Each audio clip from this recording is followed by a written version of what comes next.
Welcome to Casual Friday. Hi, I'm Roxanne Richardson, and this is my weekly Casual Friday podcast. If you'd like to jump from one section of the video to another, you can find the chapter titles and links to those timestamps in the video timeline at the bottom of the video playback screen. So today I have some tidbits. And then I want to talk a little bit about gauge and specifically about row gauge and the problems you may encounter with it, as well as tell you about the progress on my latest project. So let's get started. So I have a few tidbits today. The first one has to do with this book I told you about last week called Natura Exenturata. And that book is like an encyclopedia that you'd have in your house where you could look up all kinds of, cures for different health ailments or recipes for different kinds of foods. And it has some needlework directions or instructions in there, including the oldest knitted pattern that is known, which is for knitted stocking. And it was published in 1655. And what I mentioned last week was that I had a copy of the section. I had the section of the book that contained the knitting pattern, but that I'd had a link to where to get that didn't work. And I said, if anybody knew of that or knew where to find it, that would be great. And so several people sent me links, different links. And one of them was the link that I had, only it worked. And I was like, why is this working now? And it wasn't working before. And the reason is the original place where I had seen the link, which was at the end of a Piecework magazine article about it, they had the whole URL and it started out www dot and then the whole thing. What it should have been was www2 dot and then everything else. So that link I will put down there in case you didn't see it in the comments. I pinned it in the comments from last week.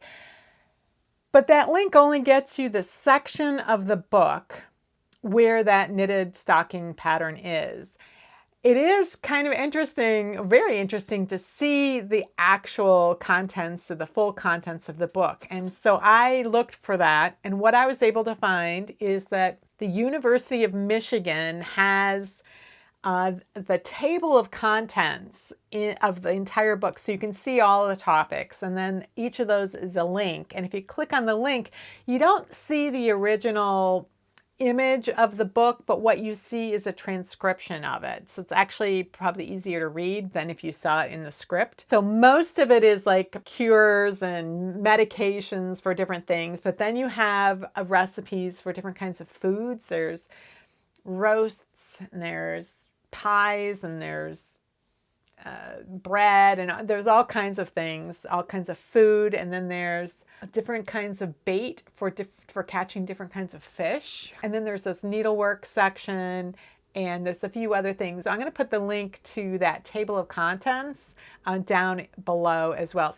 So the project that I'm currently working on is from the 1890s, and the yarn that it calls for is called German wool. It just says use a 4-thread German wool. And what I have learned is that that was sort of the generic term for a yarn that was also known as Berlin wool and was associated with needlework called Berlin wool work. So the history of all of that is that in Berlin, they were coming up with new ways of creating patterns for doing needlework and embroidery, needlepoint types of things.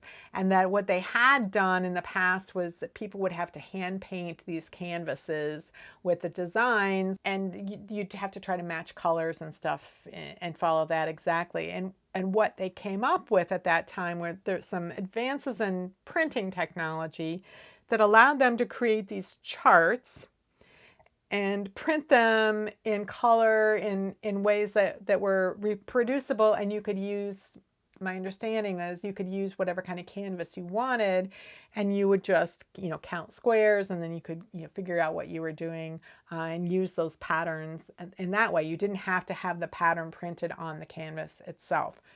So that was known as Berlin wool work, that whole innovation. Well, they also came out with a type of yarn to use with the needlework that was far superior than what people had used before. It was much softer. It was easy to split apart. It was really considered, the best yarn. And so they called that Berlin wool because it was associated with Berlin wool work. And the yarn was a merino wool. Spain for a long time had a monopoly on merino sheep. And at one point I think it was like in the 1700s, they finally gave some merino sheep to France and Germany. So the sheep that ended up in what is now Germany were bred with another breed of sheep, and they got a really superior grade of wool, really soft, just wonderful type of wool. And that was used to create this yarn for the needlework. Well, that yarn was produced in 3 different ways. One was called split, and it was 2 plies, and that was the yarn that was typically used for needlework. But they also manufactured it so it could be used for knitting. They had 2 yarn weights for that. One was called single and one was called double. And single had 4 plies, and then the double had 8 plies. That was a yarn that was commonly used, and it was considered very nice, and it might have been more expensive than just a standard wool some other way.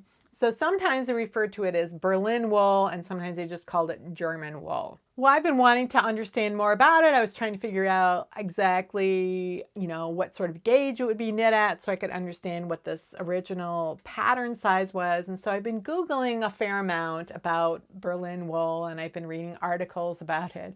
And last weekend, I found a website. It was like a forum. There was this forum discussion. I didn't understand the name of the forum at all. It was called Speypages, SPEYPAGES.com.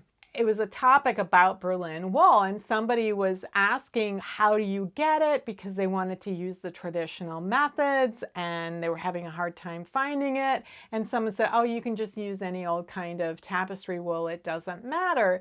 And so, and I was thinking, oh, but I thought it did. It was a nicer wool. I was thinking, these people are talking about needlework.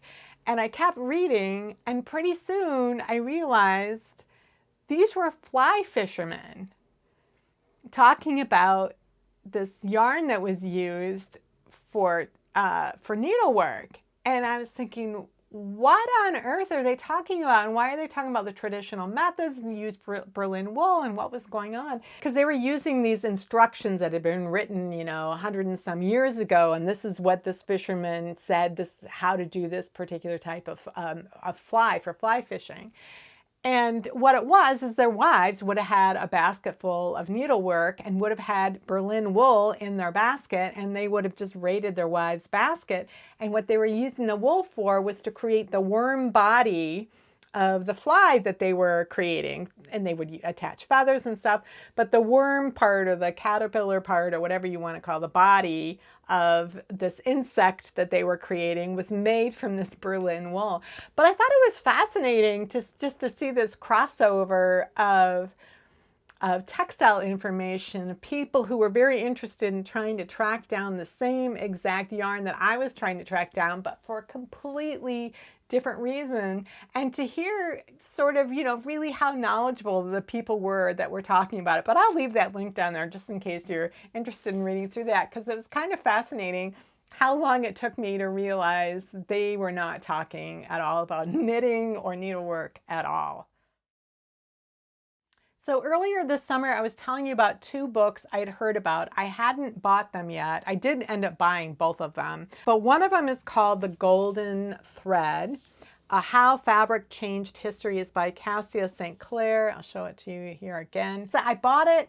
It sat on my shelf, and I just started reading it earlier this week. I'm always astounded at how important textiles were to human civilization. It was like food and clothing were fundamentally, and shelter were like the 3 most important things in people's lives. So shelter was something that if you built, it would probably stay around for a while, but food and clothing were things that you would have to constantly work at producing or acquiring. And textiles were really, really important in trade. And I mean, it's the reason that banks were created. The Medicis made their fortune through textiles, and they started the banking industry because of it. Each chapter is about a particular area of textile history. One of the things they're talking about is how in fairy tales, how textiles appear in a lot of fairy tales, like Sleeping Beauty somehow pricks herself on her spindle on her spinning wheel, which I've talked about before. Like, I'm not sure what she was actually pricking herself on. Well, there's also that story about King Midas, where everything he touched turned to gold. And what she talks about in here is that there actually was a Midas, and he was a ruler in an area that is now part of Turkey. And the capital city of that place was razed, meaning it was burned down. It was torn down like very quickly. And they've done an excavation of that area. And what they found was 2,000 loom weights. So it used to be like the warps, you thread the warps and they have these weights holding down those warp threads, apparently. I'm not a weaver, but I have seen a loom that had these weights holding them down. There was a class at the Weavers Guild last year that had a loom set up with these rocks. So they did this excavation and they found 2,000 of these loom weights, and they were all very neatly in rows. And there were so many of them in such a small area. They could tell that there were probably 100 women working in this small area on looms at the time that the city was burned down. And it burned so quickly that everything just dropped to the ground. Textiles basically were like gold. And so that may have been the idea behind King Midas and everything he touched turned to gold, that there was some sort of relationship between his wealth and that fairy tale, which I thought was kind of interesting. So I've been reading this book and I think it's interesting, but somebody sent me a link this week and said, oh, you might be interested in this book. And it is called The Fabric of Civilization. And it sounds like it's a similar type of thing about really the history of textiles and how important it is to human civilization. Currently, it's only for pre-order. It doesn't come out until November, but I'll leave a link down there. And, I read the description of it. I can't tell a whole lot about how much it overlaps with the golden thread. I don't know how much overlap there is, but if that's something that's of interest to you, you may want to order that book. So I've mentioned a few times lately, and I'm going to keep mentioning it because apparently I didn't mention it for a year and a half, which caused a lot of confusion.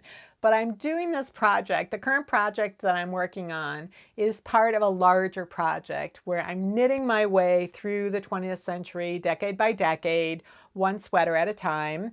Only right now I've decided to go back one decade earlier and knit a sweater from the 1890s. And so the purpose of this project is for me to get a handle on how sweaters have evolved since the late 19th century, because they started out as an athletic garment.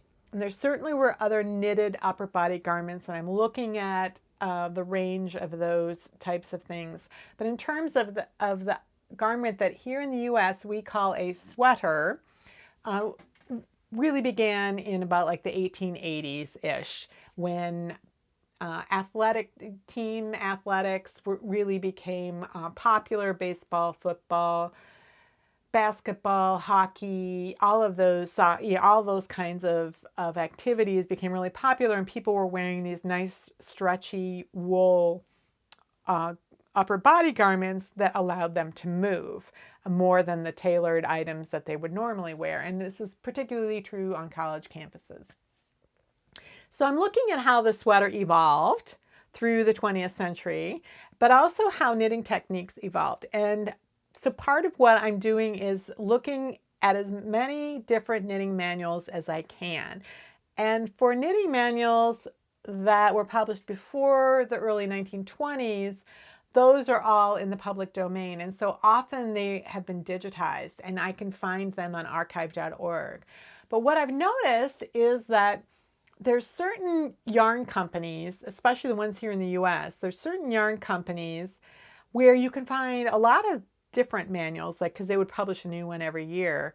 And then other companies, you can't find many of them. So Columbia was one of the yarn companies. Fleischer's was another. Later in the 20th century, a little couple of decades in, you got Minerva. And then over time, Columbia and Minerva joined. Fleischer's was bought out by a company called Bear Brand at some point. But Fleischer's is one where it's very difficult to find anything digitized. And one of the things I would like to do is to compare what the patterns are like from one company versus another. And so I had been able to buy a reproduction copy of a 1920s book early on when I first started getting interested in vintage knitting, and especially in the 1920s when it was hard to find anything after 1922. So I bought this reproduction book, and I got it from probably an Etsy shop called Iva Rose. And it looks like she still has some things for sale, but I don't know how active on Etsy she is right now and how much of this kind of thing that she's doing anymore. So that was one that I bought early on, was one of these Fleisher books. And then a few months ago, I bought this one from 1913 that I showed you guys a couple of weeks ago. So I've had this one for a couple of months. So I started looking and I'm like, why can't I find any Fleischer's manuals anywhere? You can get the 15th edition, which is from 1917. I'll put a link down below.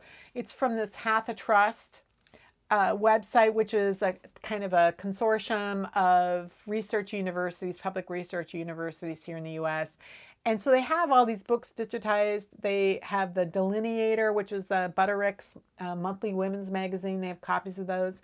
The problem is, unless you're a member of one of those university library systems, you can't download the entire PDF. You can only look at it, and you can download individual pages, but not just download the entire thing. The 16th edition from 1918 is available as a reproduction, and that one that I just showed you that was a reproduction was the 18th edition. So I've been looking on the places where I buy used books and just Googling around to see if I can find them anywhere. So I got this book. So there are a lot of shawls and there's sweaters and things. So it's interesting, since this is a 1906 issue, to compare the 1906 patterns in Fleischer's to what the Columbia Book of Yarns has in 1904 and 1907 and 8, and just kind of how they write their patterns. The Fleischers seem to be a little simpler. They have that Edwardian, pigeon-breasted thing, just not as dramatic as the ones in Columbia, like really did this larger pouch thing than the Fleischers seems to have. Well, I ordered also a copy of the 1910, which was the 8th edition, from a seller, and she sent me an email and said, I'm really sorry, I can't find this book in my stock anywhere. So because the Fleischer's book is knitting and crochet, she said, well, I can either refund you your money or I can offer you one of these other two books at the same price. I just give it to you for the same price. One of them is a book of crocheting, and I was like, no, I don't want that. And she says, the other one is a Fleischer's knitting manual from 1893. And I was like, 1893, I'll take it. It's this little hard copy book. It's in amazing condition. Of course, the pages are very yellow. What they do say in here, the rules contained in this little volume were compiled especially for us by Eva Maria Niles, who, though an undoubted authority on the art of knitting and crocheting, was nevertheless careful before sending them forth as an infallible guide to knit up the garments herein described, using the particular yarns she recommends and applying to them the rules herein given, and in every instance her success was assured. In other words, she tested everything in here. They were compiled by this Eva Maria Niles. So it turns out Eva Maria Niles wrote her own book in 1885, and that one has been digitized, and you can even see a picture of her in her book, and I'll leave a link to that in there.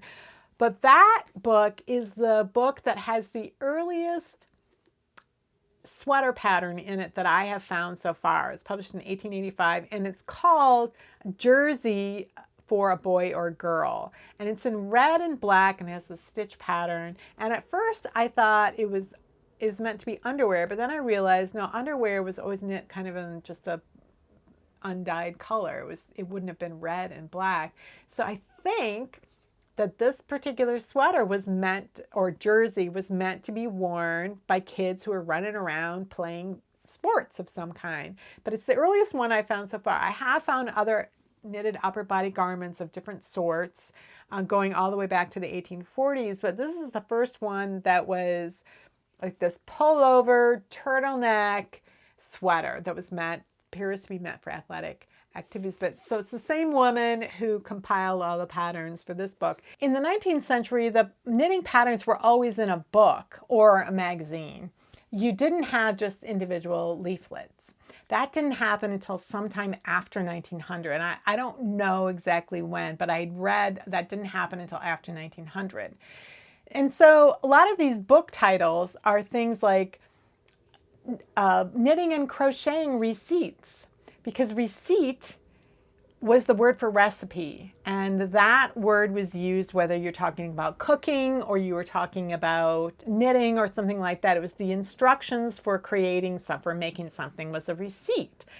So I was looking on Abe Books and I found a listing for two printed and typed receipts from the Healy Knitting Company. A light wear increasing, pinholes, pencil erasure mark, blah, blah, blah.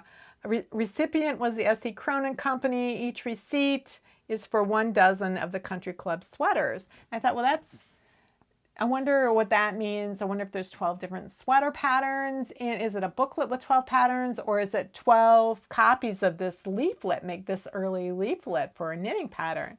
That was what was in my head. So they came today, and what they are is a receipt, like we would think of it today. And the SE, so I looked all this stuff up. I'm like, oh my God, I can't believe it. I'm not going to try to return it. It's my own misunderstanding. They were very clear. They described it exactly what it was. It's just I did not interpret it correctly. So I looked up the Healy Knitting Company in Detroit, and I didn't actually find the Healy Knitting Company, but what I found was a department store called the D.J. Healy Company, and they did sell Country Club sweaters there, and they were selling them for like $5.50, $6, something like this. So this receipt is to another department store in another town in Michigan. So Healy was in Detroit, and they sold it to the S.E. Cronin Company, which was in Marshall, Michigan. And they sold them 12 of these sweaters at $4 a piece. So they were, selling them wholesale. So I did find a picture of what the Country Club sweater looked like, and I will put it up here. So that was kind of interesting. So, a lot of these sweaters were machine knit, like knitting mills were all over the place. And so we have this idea that a sweater that old must have been hand knit, and they often weren't. They were often machine knit. So I want to talk a little bit about gauge, and particular about gauge when it in the context of the project that I'm working on. So I mentioned probably a couple of times that this 1890 sweater that I am working on is supposed to be for a boy 10 to 12 years old. They don't give anything about measurements. They don't say how big around it is. They don't say how long it is. They don't say anything like that. So I figured out how big around a boy 10 to 12 is. I don't know how much bigger around the sweater is supposed to be. But I do know the general ratio of stitch gauge to row gauge. And the way that yarn works and the way that stockinette stitches work is that they are rectangular and they're pretty proportional, like that has pretty much the same proportion as you go, as you get bigger and bigger and bigger. When you start getting at the real extremes, the proportion does shift a little bit. But in addition, when you have two yarns that are the same yarn weight and they have the same stitch gauge, they don't always have exactly the same row gauge. And so that can be really frustrating for knitters. They're like, I can get stitch gauge, but I can't get row gauge. I can never get row gauge. And one of the reasons that they may not be getting row gauge could be something about their knitting style, but it could be because they're not using the yarn that's called for in the pattern. And the yarn that they're using doesn't have the same row gauge as the yarn in the pattern when you're using the same needles and getting the same stitch gauge. That's just a fact of how yarn works. In general, they're proportioned about the same, but they're not always exactly the same. So an example of this is a couple of years ago, My daughter wanted me to knit her a sweater. I had some gray yarn, gray Cascade 220 in my stash. It was perfect color for her. And we talked about what kind of pattern she wanted. We found one. It was a Vogue pattern from 2002. So I'll put it up here, and I'll put a link down to the Ravelry pattern page too, in case you're interested. For that pattern, it was calling for this, I don't know if it was a Norwegian yarn or Finnish, or it was a yarn from somewhere in Northern Europe. And it was a DK weight yarn. But it was like a DK weight yarn that they wanted worked at 21 stitches over 4 inches. And Cascade 220 is a worsted weight yarn, but it is really on that border of DK and worsted weight. There's just this arbitrary line where yarns are no longer DK and all of a sudden they're worsted weight. So oftentimes when you get a yarns that are very close to that border, you can just substitute one for the other and it's not a problem. Well, the gauge that they were calling for was 21 stitches over 4 inches. And then they were calling for 27 rows over 4 inches. And I remember looking at that and going, that's interesting. I'm not going to get that with my Cascade 220. Normally, when I just use Cascade 220 as a worsted weight yarn, 20 stitches over 4 inches, so the stitches are a little bit bigger, and 28 rows. Well, I needed to make my stitches a little smaller. That would mean that my rows are going to be shorter as well. So not only was I not going to get 27 rows that the pattern got, I wasn't going to get 28 rows, which is what I would normally get. In fact, I got 32 rows.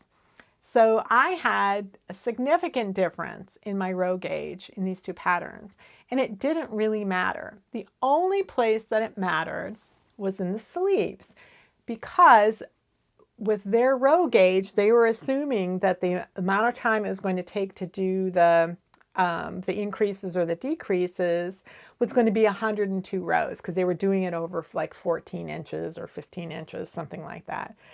And if I did those decreases at the rate that was in the pattern, I would have been done way up here. I would have been done 3 or 4 inches early. So I changed the rate at which I was doing my decreases so that I would still end up doing them over that whole 15-inch span, but I would just do them, I would just work more rows in between each decrease rate. So I could change it for that. So that wasn't because I was knitting wrong and there's something wrong with my knitting. It's that these were two different yarns that just they weren't structured the same way. They didn't work up the same way. And so they don't get the same row gauge, and that didn't really matter. Well, then my other daughter wanted this sweater as well. And I knew she was going to be wearing it against her skin, and she's got very sensitive skin, and I didn't want to use plain old Cascade 220 for her. I was going to have to buy yarn for her because I didn't have any in my stash anyway. So I bought Cascade 220 again, but I bought the Superwash Merino version of Cascade 220. And the difference with Superwash wool is because the scales are removed, the yarn is just denser. It's just a more dense yarn. It tends to have more drape, and it's a denser yarn. So with that yarn, I was getting 8.5 rows every inch. So there was even more of a difference between what the original pattern called for. But so I had to recalculate the decrease rate again for my second daughter's sweater. And it's not a huge deal to do that, but that's something to think about. So I designed a pattern that I released last year called Mock Me Gently, and it's a hat pattern that has mock cables in it. The pattern multiple is 20 stitches. So if I want to increase the size of the pattern, I would have to do it in multiples of 20. So if I started out with 100 stitches, if I wanted to make it bigger, it would have to be 120 stitches, or I'd have to go down 80 stitches. And that is just too big a jump to make it useful for different sizes. So what I did instead was I maintained the number of stitches that I was going to use for the hat, but I used different yarn weights to create different sizes. And then the proportion of the hat length stayed the same as well. So for an infant size, I use fingering weight yarn. For a toddler, I use sport. For a kid, I use DK. For an adult, I used worsted weight, and for a large adult, I used Aran weight. And those hats, you know, worked out, the circumferences went up really well. For the most part, the row counts worked out just fine. But again, you can get slightly different row gauges with different yarns, and you can get people whose heads are not proportioned. You know, like you can get someone whose head is really big around but isn't necessarily that tall, or someone whose head is really skinny but really long. And so sometimes you need to adjust for length even if you're getting exactly the right row gauge. And so what I did was, in the section where you were doing shaping up in the crown, where you do your decreases, there are ways of adding additional rows or taking rows away in order to get exactly the length you wanted. So again, I adjusted the rate of decrease. I showed in the pattern how you adjust that rate of decrease to get the final length of the crown that you actually wanted. So I used this concept of using a heavier yarn weight and larger needles in order to size up the sweater that was written to be for a child and make it for an adult. And that is working out really well in terms of circumference. The problem is, I think, with the row gauge, that because they didn't tell me what the original row gauge was, and they didn't say the original length, I really don't know.